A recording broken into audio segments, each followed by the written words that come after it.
Hey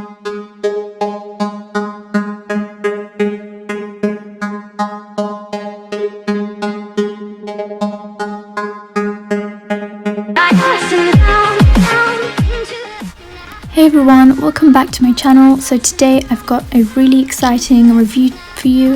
It is the Vrenmol Rainbow Polygel kit, and they kindly sent this to me to be reviewed, and here's just my thoughts on it. So the box came in this morning and I was really excited, and I opened the box to see that all these different colored polygels, which were 15 grams each, and it came with a purple, a red, as you can see on screen. They're just called rainbow, and then the color that you see on the bottle. So this one's just gonna be rainbow orange, then this one's just gonna be rainbow yellow, rainbow green, and I think the last one is rainbow blue. Yeah, the last one's rainbow blue.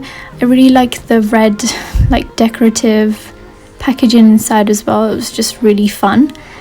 And now what I'm doing is swatches. So I'm just swatching each shade for you on my on a piece of paper that I got from my nail forms, and I will zoom in a minute. There you go, to show you. So the first one was rainbow red, now this one is rainbow orange, and like straight away these colors were so vibrant. They looked really opaque. They did not look like jelly-like or anything. They were really I don't know if pigmented is the right word for this, but they looked really amazing and vibrant. And also when I put them on the nail display stands, you will see that they are still just as vibrant. So the purple one is my favorite shade, not just because it looks good, but purple is just my favorite shade favorite color in general. And the blue was also like really nice as well. So that's what all the shades look like. Now these did come with a protective seal as well. Each bottle was sealed, and it was a bit tricky to get off, which is good. It means that they just packaged it very well. So the design I was going for was just me trying to incorporate all the colors, and I started off with red on nail, and then I was like, maybe I can add like orange to it and do kind of like an ombre effect. So that's what I was going for. And straight away as I began moving the polygel around, I noticed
which I absolutely love. It's my favorite shade, and going in with that blue as well, which looks really, really good on camera. And just basically going to do the exact same thing. And I did get the tips from Amazon. I will try to link that in the description box below, as well as my stand, which is from, I believe, AliExpress. And yeah, they work pretty fine. I'd say it's pretty good if you're practicing or just don't have your own nails available to practice on. I'd say I would really recommend you invest in a nail stand with some tips, and then just use like some blue tack to just stick them on, or some glue dots as well. So the purple and the blue were easier to smooth out, I would say. And what I'm doing here is just doing all the colors on one nail. I just thought this would be fun, and it really was fun. And surprisingly, it was so much easier to move these tiny balls of polygel around. I think it is just because I did put them on in smaller amounts, and they just blended into each other so well and so quick. Like, if I probably did this entire nail in like less than a minute. Like, it was pretty quick, and I really liked this idea. I'm really glad I did it. And I'm just gonna do the exact same thing on the other thinger as well. Okay, so I'm back from filing, shaping and buffing, and I'm sorry the footage got cut off, but I accidentally lost the footage. So these were fairly easy to file. I did use my e-file just because it's quicker, and I was thinking of just going over with some black just to make the colors pop a little bit more. So here I'm just using some black gel and my AliExpress detail brush, which is amazing, and I'm working on a matte surface, which makes drawing much easier. And I'm just outlining the each color, and that just kind of created like a weird stone effect, and I liked it, so I just went with it. And I'm just the black gel I'm using is from Coselia. It's amazing. And I'm just gonna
bye.